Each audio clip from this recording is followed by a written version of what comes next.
દિવસ છે ભાઈ જુનાગઢ થી અમે આવ્યા છીએ. જુનાગઢ થી નીકળ્યા છે ચોટીલાથી હાલીને આવ્યા. ચોટીલાથી બરોબર થી આવો છો અંબાજી. કેટલા વર્ષથી આ પાંચમું ને મુથી 5મું વર્ષ એમ ને બરોબર.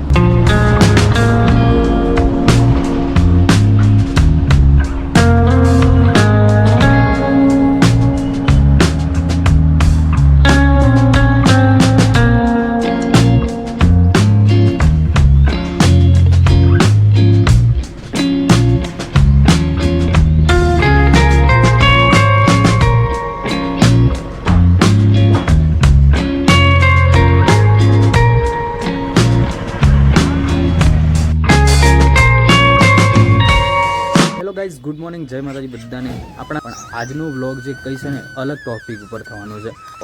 લગભગ 6 થી 7 દિવસની અંદર ભાદરવી પૂનમનો મેળો સ્ટાર્ટ થવા જઈ રહ્યો છે. તો આજે જેટલે સુધી જવાય એટલે સુધી આપણે જવાના છીએ અને કેમ્પમાં કેવું આયોજન છે, કઈ રીતે કેમ્પમાં કઈ જગ્યાએ કયા કેમ્પ આવેલા છે એ બધું તમને આ બ્લોગમાં ડિટેલથી બતાવવાના છીએ. ગાઈઝ જો આપણે વિડીયોની શરૂઆત કરીએ ને પહેલાં તમને કહી દઉં ગાઈઝ હાલની જે જગ્યા છે ને આપણે ડભોડા હાઈવે ઉપર ઊભા છીએ.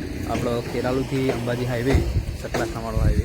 તો હાલ આપણો વિડીયોની શરૂઆત અહીંયાથી કરીએ છીએ. આની પાછળ હાલ તમે જોઈ શકશો જે ક્ષત્રિય ઠાકોર સેનાનો કેમ્પ છે એ રોજ તમને ત્યાં જઈએ આપણે ત્યાંની મુલાકાત કરીએ, ત્યાં કેટલી તૈયારીઓ ચાલી રહી છે એ બધું તમને બ્લોગમાં બતાવીએ બરાબર.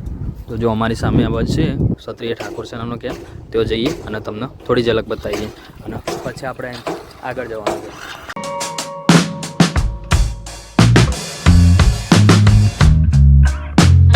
ફાઇનલી જો આપણા ક્ષત્રિય ઠાકોર સેનાનો કેમ્પ છે અહીંયા, અને અહીંયા અભિજીત બારડનો કેમ્પ છે. એટલે જો તમને વાત કરું તો આ કેમ્પમાં બહુ માહોલ રહેવાનો છે, કારણ કે ગાઈસ છે ને લગભગ ખેરાલુથી સ્ટાર્ટિંગનો મેન જે કહેવાય છે કેમ્પ એ આ જગ્યાએ આવેલો છે. અને અહીંયા નામાંકિત કલાકારો એટલે મોટા જે સિંગરો હોય ને એટલે સુરેશ ઝાલા છે, બધા ઘણા બધા એવા મોટા મોટા કલાકારો અહીંયા આ કેમ્પની અંદર આવે છે.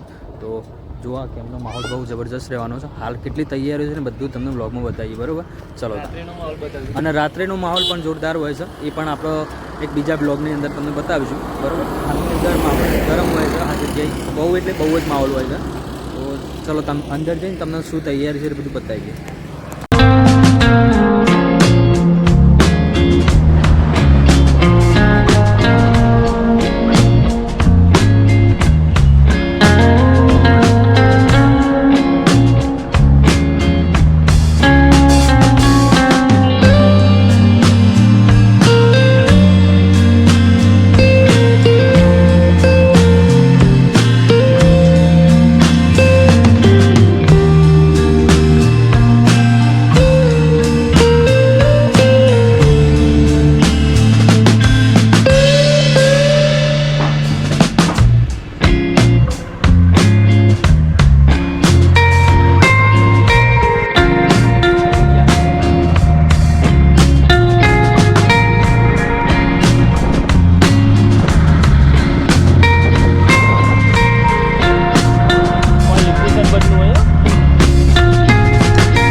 ગાઈ જો આપણા હાલની અંદર તારંગાથી થોડા દૂર છે, અને અહીંયા તમને વાત કરું તો ગાઈ જો ભાદરવી પૂનમના માટે ભક્તો અહીંયાથી જઈ રહ્યા છે. તમને બતાવું જો શુભ શરૂઆત થઈ ગઈ છે અને લગભગ 6 થી 7 દિવસની વાર છે.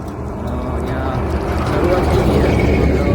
આ બાજુ તમને ભક્તો બતાવું બરાબર. અને સુંદર મજાનો એક કેમ્પ છે પણ. તો આ અંકલ હેડતા જોઈએ, આપણે એમને પૂછશે. કાકા જય અંબે, જય માતાજી. કેટલા ટાઈમથી જોવો છો તમે? 9મો દિવસ છે ભાઈ જુનાગઢ થી અમે આવ્યા છીએ. જુનાગઢ થી નીકળ્યા છે ચોટીલાથી હાલીને આવ્યા. ચોટીલાથી બરોબર. અને કેટલા વર્ષથી આવો છો અંબાજી? કેટલા વર્ષથી આ પાંચમું ને મુથી 5મું વર્ષ એમ ને બરોબર. તો તમે એકલા જ છો કે પાછા? અમારા ઘરના છે ઘર બરોબર. તો ફેમિલી સાથે છે એમ ને બધા? બરોબર. આમ કેવું લાગે છે આમ અંબાજી જોવા તમારી જતા? દયા છે માતાજી, માતાજી, તમારી દયા. બરોબર લ્યો કાકા તો આપણે પાણી પીજો બરોબર ભગવાન, વાહ ભગવાન. હા જય માતાજી હો. તો ગાઈ જુઓ આ કાકા હતા એમના ફેમિલી સાથે પગપાળા લગભગ સ્ટાર્ટિંગ એક જ ધારા 5 વર્ષથી જાય છે. તો એમને આપણે પૂછ્યું એમને કેવું લાગે છે. તો સુંદર મજાનું લાગે છે, સરળ લાગે છે અને લોકો અહીંયાથી અંબાજી જોઈ છે બધા અને અમને જબરજસ્ત સુવિધા મળી રહે છે. તો અહીંયા પણ છે તો કેમ્પની શરૂઆત થઈ નહીં પણ થોડા દિવસમાં કેમ્પની શરૂઆત થઈ જશે લગભગ 1લી તારીખથી બરાબર. તો હાલની અંદર બધા લોકો જઈ રહ્યા છે અંબાજી તમને બતાવીએ. જય અંબે બેન, જય અંબે બેન, જય અંબે.